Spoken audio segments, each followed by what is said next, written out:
So hi, I'm here with Amy Laffan. And this is FSM RX'd. More energy. Oh, God. And that's it, yeah.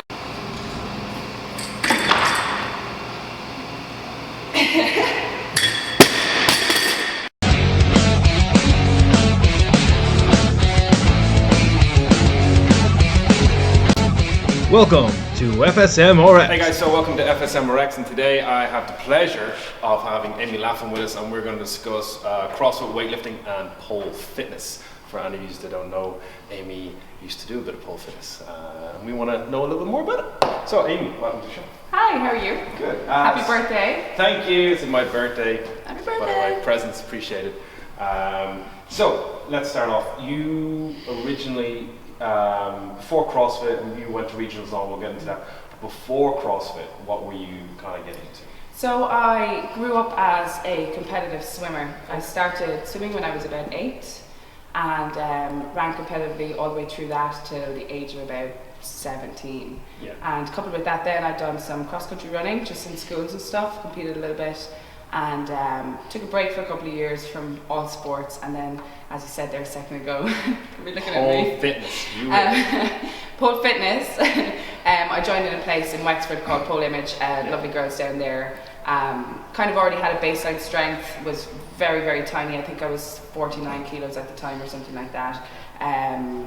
Just got into it head first, loved it, and spent about a year and a half doing it. Loved it. It's great. And there was talk of at some point I heard on the radio pole fitness for the Olympics. Yes. Originally, were Like- you part of that movement? Or? I would like to be now. Like there is talk of it. Like in itself, it is a sport. You know, it's kind of it's looked down upon at times. You know, Yeah. but the actual athletes that compete in world championships and in like Europeans and stuff like that are as strong or as dedicated as any CrossFit or weightlifter, runner, or anything like that. If you can hang upside down on a pole, you're number one in my book. I'll probably do something over there later on. I'm sure I could do something. After show ends. After show ends. Okay, so then how did you find CrossFit? Okay, so I found CrossFit through, well, I didn't find it, I seen CrossFit on Facebook, so never heard of it before. A friend of mine in Waterford, she was basically sharing CrossFit workouts from Waterford every day of the week, and I ignored them for ages, and then one day I just said, feck it, I'll go and have a look. And went in, had a look, didn't understand a thing that was on it. You know, I was only used to running and kind of, you know, just general gym stuff on machines and whatever. And went in, had a look. There was a free intro kind of piece at the bottom. I clicked on that, and I think that was a Thursday, and the Saturday then I went in and done my free intro. And Tom is the head coach down there. Yeah, Tom at CrossFit Waterford, yeah. And Tom was your first kind of official CrossFit coach. Yeah, so when I joined, one of the past coaches from CrossFit Waterford, Eddie Savage, who was there from the start, he's gone now, but he took me first because Tom was in Australia. Yeah. Took me through all my foundations and for the first couple of weeks. And eventually then kind of Tom started taking over training and stuff. But I stayed in classes for ages, like, you know, Waterford is, in itself, it was quite lucky to have two very strong females, that's Martina and Holly. Yeah. So like I was streets behind them, and you know, took quite a while to actually catch up with either of them. Martina's she's a masters athlete now. She competed in regionals last year. No, was it? Or no, Martina is a masters athlete. Yeah. She's done. God, she's had great success with CrossFit. She's done the athlete games and everything like that. Yeah. So and Holly then, like, you know, she's my inspo. Yeah. I guess. You need some more. I can't believe I said inspo. So maybe we can hashtag it. Yeah, hashtag. New hashtag inspo. Do you think? Amy's already hashtagging it. Yeah. Maybe. So obviously you started CrossFit, you start finding out you had a kind of niche there, you were excelling at it, and you obviously had people to kind of, with Martina and Holly, to try and gain after that. Then you obviously start competing, but then you got to regionals then. Yes. You got to go in 2013. You got to go over and compete with the Europe's best. Absolutely. So yeah, it took.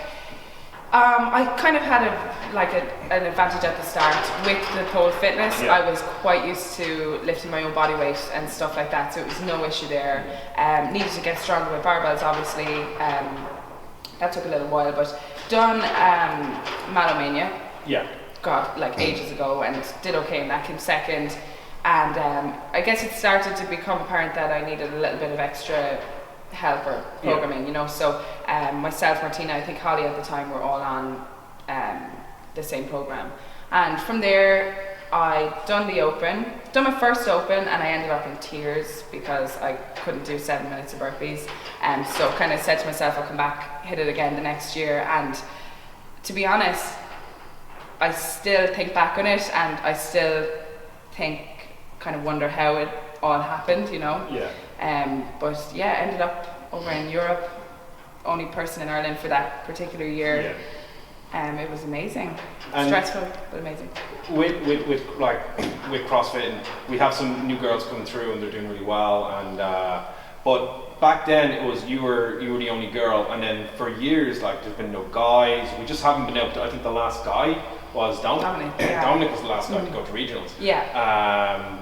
So, from your opinion and what you've seen guys and there is some really great guys coming through, but the caliber is kind of only starting to get there. But there's obviously something missing in Ireland if we can't seem to. And I know people say it's the population, but I don't really agree with that. I think if you're good enough, you should be able to get to regionals. But for some reason, the pool is just kind of European has just gotten better. Did you notice anything like that, or do you have any kind of thoughts that the fact that actually our females are doing a lot better than our guys lately? In the last since 2013, since you started going, the guys kind of fell off a little. The guys, I know that the year that I made it to regionals, I think there was two guys that were kind of close. It was Barry McDermott and a guy called Doug from Dublin.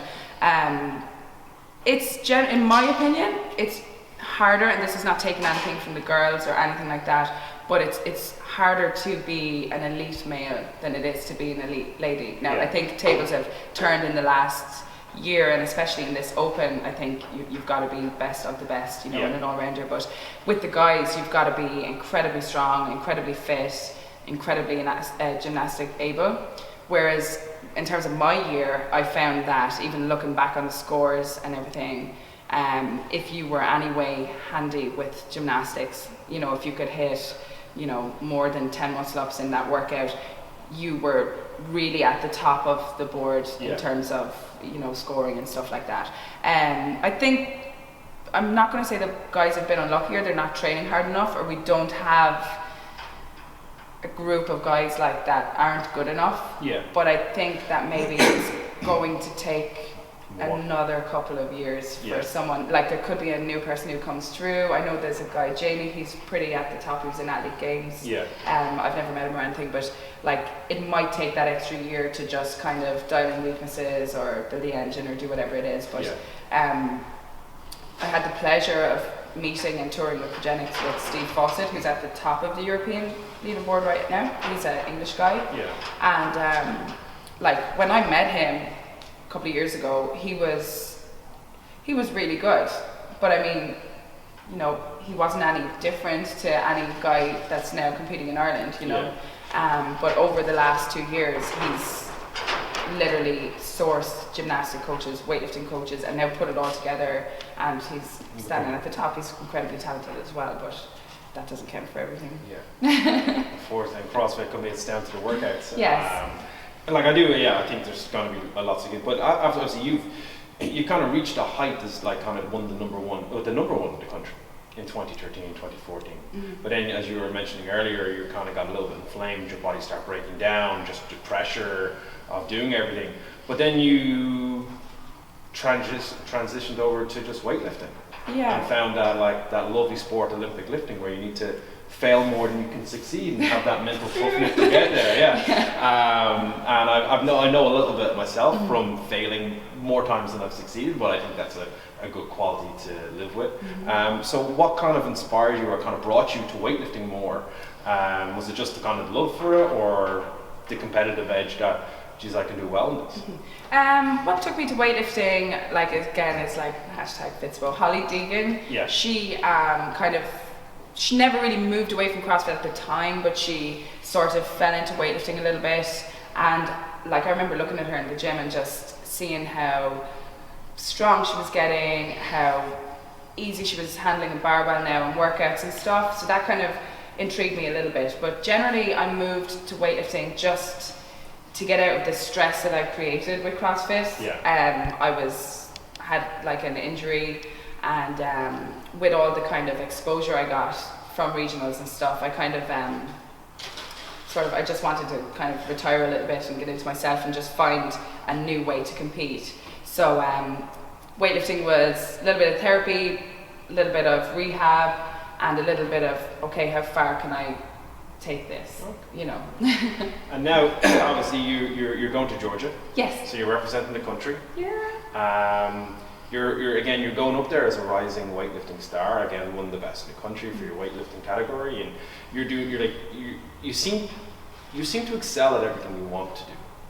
Mm-hmm. I was boosting your ego here, but like you did CrossFit, you became the number 1 in the country. Mm-hmm. You're weightlifting, you're on the national squad, you're competing in Ireland. Does it come naturally, or I know like everything takes hard work, yes. but for you just like as I said, you were a competitive swimmer, you were very good at like you did cross-country running, the pole fitness, CrossFit, now weightlifting. It just seems like whatever you kind of turn your hand to, you seem to excel at. Is that just you kind of built a certain way, or do you find that? I don't even know what I'm trying to ask you. Well, yeah, I'm going to try and answer that. Yeah, try and answer that question. If you can answer it, then I'll ask the question. Right, okay, so like I think that CrossFit lended itself to kind of weightlifting incredibly well. Yeah. I think that pole fitness lended itself to CrossFit incredibly well. I guess I'm extremely driven, and when I focus on something, I become passionate and at times overly passionate about it. The weightlifting was just something that humbled me. Like we say, I snatched 65 kilos when I was a CrossFitter. Yeah. Like it wasn't pretty. I think I ended up on one knee and on that. But I snatched 65 kilos when I was CrossFitting. I didn't snatch 65 kilos for another 7 or 8 months, and this was with weightlifting. So I thought I was just gonna get a coach and just excel. Just like climb the numbers and be amazing. But like it's been the most humbling experience ever, and I find that the little wins with it are worth the effort and the stress and everything else. Like, oh, that's good. Because as I was saying, like my first day at weightlifting with in East Coast with Sammy and Barry, boasting my 62 kilo snatch, 80 kilo clean and jerk, and then lifting beside Wayne Healy and Carl Bird. I think Carl front squatted 190 kilos that day as well. I was just like, he squats, bro. Oh man, like how humbling. But in CrossFit, I was like, yeah, it's awesome. Mm-hmm. I think, awesome. Like, and this, it is a very humbling sport, but I think that everyone needs to be humbled. Absolutely. Everyone needs to be. And like, I was, like in CrossFit, I think the good thing about it for me was that I could always find a win. If I had a bad day or a bad workout or my strength section went bad, there's always, this is only my opinion now, there was always something at the end that I could steal a win from. Yeah. And that made me happy leaving, and it made me kind of come back the next day and try again. But with weightlifting, when you've got a bad day or a bad beginning of your session, you have to kind of suck it up and just continue and try to forget about it or put it behind. And that's one of my biggest issues with weightlifting, is not being able to get past one bad portion of the workout. Yeah, so switch off the brain. Because you like, I made a post about it before, and I did a failed lift, and it's literally, if you want to weight lift, you have to be willing to have more bad days than good, which make the good days great days, because they're the days, and you get that day where that weight flies up and it's like effortless, and you're like, oh yeah, I can just do that every single time. Well, wait, that's the beauty of weightlifting, I think. Yeah. But what you said with CrossFit, I think is really good, because you can have a bad metcon, but excel your strength, or have a bad strength day and excel in your metcon. Absolutely. So you can nail like, well, pull-ups are in the workout, and I can nail butterfly pull-ups or something. So you're getting that. So you do get to walk away with your win too often. Yes. I think in CrossFit, that's the first time I've heard that. So. And that's not even, and that, like, I am the very last person who will take away the how hard that sport is, or how hard to be elite or good, or even just for your common like CrossFitter who comes in and has kids at home and stuff, like you have to give 100% to get better at it. Yeah. But for me, for my kind of mental health in a way, I always found that there was something that I could do that at the end that could make me happy, or I could just sneak in an extra workout and I'd be, you know, be all right. But so with, like, obviously your weightlifting and your athlete status, and as it grows, I know, you've been getting a lot of sponsorships, and you've got like some supplement companies and SGF? FGF, sorry. I had that prepared all day, and I still messed it up. So that's obviously another kind of confidence boost for you as an athlete, that like people want you to represent them as their athlete. So how, like, when that first started happening, how did that feel? It started in CrossFit. I'd done the London Throwdown, and before the Open, shortly after, Progenics got in contact with me, a guy called Matt Myler, and I was like, I remember kind of texting my coach Tom at the time and just going, oh my God, you know? And I didn't think it was real, and they took some pictures and they'd done all that, and it was fantastic. They were very good throughout regionals and afterwards, but when I decided to just give CrossFit a break, I gave them a kind of a bell, and I just said, look, I'm not going to be doing anything for a while, so that was fine. Didn't think that I was anywhere near popular or good enough to have sponsors while doing weightlifting. One guy that's been very good to me is Scott at SGF, SGF Speed Ropes. So when he contacted me, I was kind of like, right, he's speed ropes, I'm a weightlifter, how's this going to work? But I mean, he's been absolutely fantastic in terms of like support, and you know, just having someone there, you know, sending over gear, and just like he's dying to come to a competition and just be there to support me and stuff, and he's always checking in and making sure everything's all right. And from there then, Canona almond butter, I don't know whether you're, so yum, Canona. He got in contact with me and just said that he's trying to build his brand at the moment, and I guess I'm in Dublin, so we kind of hooked up, had coffee and Canona, and it was great. And the last guys then was bug powders, so that was pretty cool. They got in contact with me not so long ago. Really popular brand at the moment, and like while I was using it, didn't realize how popular it was with everybody else, but they got in contact, also very good, keep in contact with me and send me loads of stuff every month and stuff, so it's great. Nice. Well fueled, well clothed. It's always nice to be kind of, you know, that's nice. So obviously, as a kind of a CrossFitter, you've trained in a lot of gyms, you work in a lot of gyms. You are well known, and I know we spoke about this before and she tried to play it off that she wasn't, but you are a role model for a lot of people. I know it's very humbling that she's doing that. Like, but in CrossFit Waterford, when you were there, all the women would, and probably some of the guys, would have looked up to you. In urban with the guys, I'm sure the clients you work with in Swords and Jamie's guys and girls, they're looking up to you. And one of the reasons why I asked you for this interview is because I see you as a role model in Ireland as an athlete. You're very good. You like clearly snatched nearly what I was cleaning today, so that was very humbling. Don't try to get a bicep shot in. So, not like, as you say, you don't feel like a role model, not that you want it, but it's happening, and as you get better in your sport and you get to the top of your game, more people and the more awareness and the more branding that you help launch, like more people will look up to you. And like, how does that make you feel? Is that like a cut moment? That was a speechless kind of feeling. Yeah, like, look, I have role models. Like, I have people that I look up to in terms of training. They mightn't have won any championships, they mightn't have done anything like, you know, going to Euros or regionals or anything like that. I've got a lot of role models that have done that, but in terms of people who are just positive and living their lives and doing training because they love it and not because they have to, that to me is really important. But to be a role model in terms of sport is so flattering.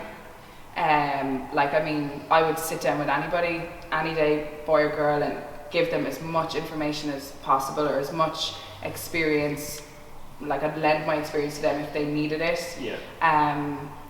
I love the fact that in the gyms that I'm in now at the moment, I'm a role model in terms of coaching and stuff. So coaching is almost as important to me as like breathing, you know. I want to be able to come into the gym and train, but I also want to be able to give what I can to others. So if I can be a role model in that sense, and then for it to roll into an athletic sense as well, I'd be more than happy to take that title. Good. Well, you have it. So Yeah. So based off that, obviously there's kind of a lot of stuff in the media about, like, I think France are just kind of bringing this whole, like, honey, if you want to be a model, you can't be a size nothing and stuff like that. But again, CrossFit kind of started off with weightlifting's really coming through, and like you've got like you're the person you live with, Ursula, who's like becoming a really good little lifter on PTI. Absolutely, yeah. Like, there's a lot of great lifters, and then Amy's gonna like smashing powerlifting coming soon. Women lifting weights. Yes. And not being these kind of gargantuan steroid-induced women from like the 70s and Eastern European. Yes. It's literally, it's sexy. Having muscles is not a bad thing. You're not bodybuilder style kind of look, and that coming through. Do you think that's reshaping how like kind of kids and teenagers are starting to see? Because instead of looking up to the girl in glamour, they're looking up to, well, that girl is more than my dad kind of stuff, and like she's good looking, she walks around, she always dresses well, like, and stuff like that. You're not kind of just that's why we have this. She wanted to stand in front, but I said no, not flipping my. Do you know what it seems like in socks like? Yeah, I don't understand fashion. Neither do I, obviously. A trucker hat and a hoodie, trucker hat and a hoodie. So do you, like, are you happy that that's kind of happening? I know, like, anyone I generally talk to about this, like Lorna and stuff, and they're all like happy that women are being more empowered, that it is okay to train and lift weights, and like it is a sexy look for women, and it's not, you're not kind of putting them on the internet in a bad way. It's kind of like, look, we're proud of ourselves, we're proud of what we're doing. Like, so how does that come across to you, and like, you see as young kids and teens are starting to grow up, confidence levels? Oh, like, confidence levels are incredible. Like, I have been that size 0 skinny, and I can tell you that at that time I was in no way confident. I dressed in baggier clothes than what I do now, and there was nothing sexy about it to me. Yeah. Okay, so what CrossFit done and what weightlifting done for me in terms of confidence, body shape, like, it just gave me an avenue where I could come in, I could train. I needed to fuel my body, and it kind of just transformed. And I'm sure a lot of girls are getting that right now. But to be able to lift a barbell, or, you know, work with a PVC pipe, or do some pull-ups and bands, or without your first muscle up, anything that is seen as kind of beyond the realms of what you thought you could do is incredibly empowering as a woman. Yeah. Like, it's, you know, and this is powerlifters and all included as well, it's sexy, but it gives you like a confidence inside that makes you sort of want to break down barriers in terms of what you can do with your strength, or, you know, you'll walk into work more confident, you'll kind of carry yourself more confident, and you're a lot more, how would you describe it, being more body aware and being able to carry yourself better and projects a better image to everybody. And that's just not physically, that's on the inside as well. And I think if you're more confident on the inside, you're going to be more confident on the outside. You're going to feel more confident, and like, you can tell if someone walks into the room whether they're sheepish about who they are. And as a coach, you see that all the time with new clients, and you can tell who's kind of slightly arrogant, and then you can tell who's just a very confident person. It's great to kind of work with people and help them do that. So before we wrap things up, we want to just do sort of 2 more questions. One is 2015, 2016. Obviously, you want to win everything you do, but what's your goals? Like, what are you hoping to achieve by the end of this year and going into next year? Kind of, where would you like to see yourself? Okay, so God, that's a great question. Starting with my coaching career, I think you always want to be better, keep learning, expose yourself to every and any kind of strength conditioning, CrossFit, weightlifting, gymnastics, activity that you can. So get to know people and get out there as much as possible, but also get your name out there as someone who is considered, you know, a trusted coach, or someone who's, you know, like, I want to be known for both athletic, but I'd love to be known as a great coach as well. Integrity would be kind of, that's the one thing that, as I think Dan John was saying that to us, is like integrity, that no matter where you go, you're the same person. Yeah. And as a coach, integrity is like, if you walk in the room, we know you're not going to bullshit us. Yeah, exactly. With what you can and cannot do. I'm quite honest in terms of coaching, and again, as I said earlier, like, I will lend any experience, be it in the swimming, the pole dancing, the weightlifting, everything. I'll lend any experience, and that's on a personal sense as well. What I felt at regionals when I thought the pressure was too much, because I think it's all, you know, sunny and lovely and small shorts and bra tops, but like, and this is just for me, I'm not speaking for Hillary or anybody else, but I just couldn't allow myself to enjoy it because I put too much pressure on myself. But I kind of got off the point there. But in terms of in terms of what I want athletically, I've been a little bit sick the last couple of weeks, so I've got Georgia coming up in 3 weeks' time. So trying to find that consistency again. Like, as I said earlier, that is the first time I've ever taken a week off training in about 4 years, and that's ever. And it only dawned on me about like the other day. Like, I've trained through holidays and I've trained through sickness and injury, but so when I had the week off, took some time to think, and I was like, right, you know, you have to go and enjoy it. Yeah. So gonna go over to Georgia, gonna give it everything I have, gonna come back and reassess. I'd love to qualify for Worlds, which is in Texas, I think, in November. Okay. Don't quote me on that. But I set up, I'm going to be killed for this, I set up a Facebook group the other day between me and Holly Deegan and Emma McQuaid, and it's called the Comeback Kids, okay, me and Holly being the Comeback Kids. I've thought about it, and it's in my mind sometimes that maybe, you know, with everything that I've learned with weightlifting, everything that I've gained, and you know, everything that I've taken on in terms of strength and just knowledge, that I might give it another go. Like, not for the games or anything, you know. That's Emma's. That's Emma's. Exclusive. That's Emma's thing. It's not mine, right? I'm too old. I hear it. Not as old as you, but like, I'm too old, right? I'm 28 next Tuesday, so yeah, it's grand. But so like, just to, you know, give it one more shot with a new mindset, new goals, new ideas, and a new kind of strength arsenal, I guess, and just see what happens. But it's a long road back, and I guess if Holly was to think about doing it with me, I might do it just so I can complain. Holly, you've been called out. You gotta come back. Putting, like, my coach is gonna kill me. It's nothing serious now. We're gonna get the lifting over and done with first. But like, I'd like to continue weightlifting. I would most definitely like to just get out there and try different things and see what kind of the athletic world has for me. But in terms of, like, you know, I don't want to do it forever at this intensity, so I'm going to say like another 2 or 3 years, and I'll just pull it back to bicep curls and, you know, tricep extensions. It's all about the gains. It's all about the gains. But yeah, that's me. Alright, so the last question, this is kind of something we're going to ask everyone. What book or inspiration, who's inspired you the most regarding a book or person you've met?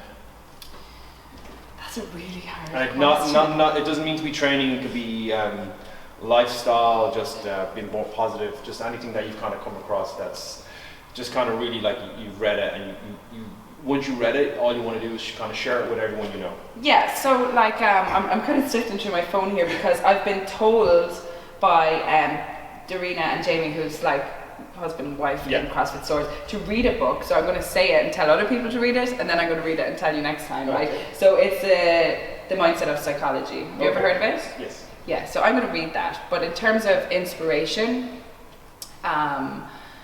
like I've said this to a million people, in terms of inspiration, like one person that makes me extremely happy every day, and someone that I've learned a lot from is my housemate Ursula. Okay. I've never met anyone as inspiring. Cool. Okay, and that lady over there, Amy, like she's inspiring in terms of what she's going to do with her coaching future and athletic background and stuff. But yeah, like I think just Ursula and Amy and my family, my mum, my dad, for humbling me. So I'm going home and making me eat spuds and sending me to the shop. So we don't know, obviously the camera went dead and we have to get used to that. It's our second interview, so we'll get used to it. But obviously you were finishing up with your inspirations being like your mum and dad and humbling you and stuff like that. Yeah. So just wrapping it up, you've gone through the pinnacle of like being a top CrossFitter. You're now a top weightlifter in the country. You've goals, hopefully go to Worlds. You are a rising role model for a lot of people, which is awesome. You're going to develop as a really good coach. That's your kind of, after like competing, you want to be a better coach and kind of focus on that a little more, which is amazing. So like first things, like thanks for being on the show. Thank you very much. And if you have, you're on social media, so if you type in Amy Laffan, I'm sure you'll find her. That's how I found her. Not stalking wise, but like no, that's how I found her. So guys, this we just had Amy Laffan. Coming up, we have Don McCauley, and we have a few more Irish athletes and some doctors coming up on the interviews. So stay tuned, sign up to FSM, make sure you're checking out, subscribing to our YouTube channel, and hashtag it. You can hashtag everything. Hashtag and improvs. What was it? Fitspo. Fitspo. That's yeah. Holly. I never used that before. Hashtag Fitspo. And guys, for me, it's been great to interview this lovely person. And Amy, any one thing you want to say before you go? Oh no, just thank you so much and happy birthday. Thank you. There is no cake, but I'm sure that we'll have it next time. Yeah, definitely. All right, guys, so stay tuned and see you later. Bye. Done. Hey guys, don't forget to jump over to our website crossfitfsm.ie and download your free Rogue Nutrition ebook. And also keep track of our blog, as we've got more upcoming interviews with great coaches and athletes coming your way.